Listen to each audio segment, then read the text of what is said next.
रुरु एक मृग था। सोने के रंग में ढला उसका सुंदर सजीला बदन माणिक, नीलम और पन्ने की कांति की चित्रांगता से शोभायमान था।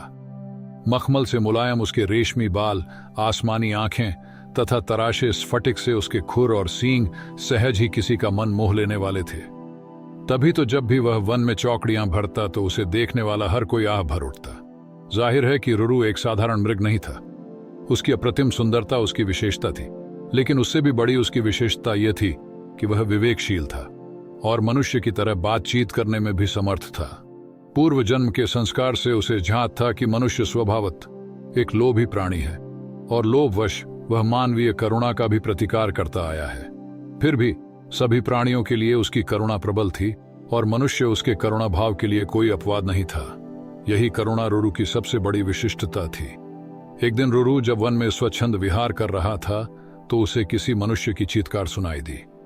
अनुसरण करता हुआ जब वह घटनास्थल पर पहुंचा तो उसने वहां की पहाड़ी नदी की धारा में एक आदमी को बहता पाया।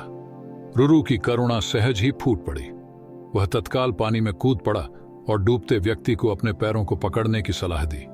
डूबता व्यक्ति अपनी घबराहट में रुरु के पैरों को न पकड़ उसके ऊपर की सवार हो गया। नाजुक रुरु उसे झटक कर अलग कर सकता था, मगर उसने ऐसा नहीं किया। अपितु अनेक कठिनाइयों के बाद भी उस व्यक्ति को अपनी पीठ पर लाद बड़े संयम और मनोबल के साथ किनारे पर ला खड़ा किया।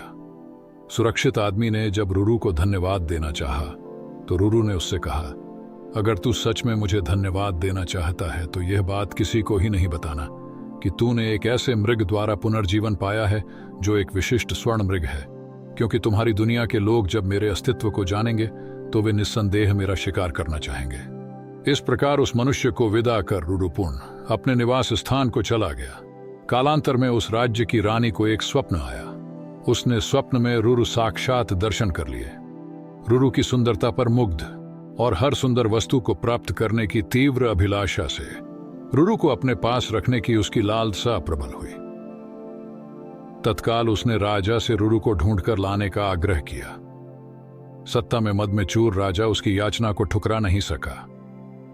उसने नगर में ढिंढोरा पिटवा दिया कि जो कोई भी रानी द्वारा कल्पित मृग को ढूंढने में सहायक होगा उसे वह एक गांव तथा 10 सुंदर युवतियां पुरस्कार में देगा।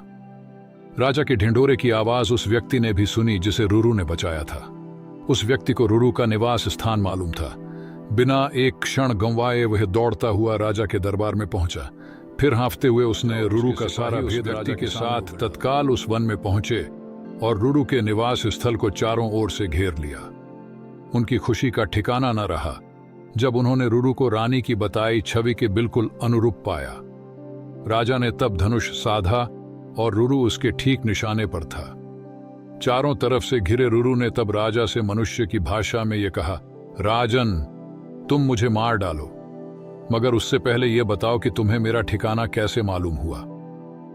उत्तर में राजा ने अपने तीर को घुमाते हुए उस व्यक्ति के सामने रोक दिया जिसकी जान रुरु ने बचाई थी।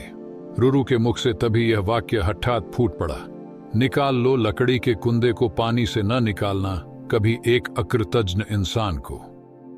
राजा ने जब रुरु से उसके संवाद का आशय पूछा तो रुरु ने राजा को उस व्यक्ति के डूबने और बचाए जाने की पूरी कहानी कह सुनाई। रुरु की करुणा ने राजा की करुणा को भी जगा दिया था। उस व्यक्ति की कृतज्ञता पर उसे रोष भी आया। राजा ने उसी तीर से जब उस व्यक्ति का संहार करना चाहा तो करुणावतार मृग ने उस व्यक्ति का वध न करने की प्रार्थना की। रुरु की विशिष्टताओं से प्रभावित राजा ने उसे अपने साथ अपने राज्य में आने का निमंत्रण दिया। रुरु ने राजा के अनुग्रह का नहीं ठुकराया और कुछ दिनों तक वह राजा के आतिथ्य को स्वीकार कर पुनः अपने निवास स्थल को लौट गया।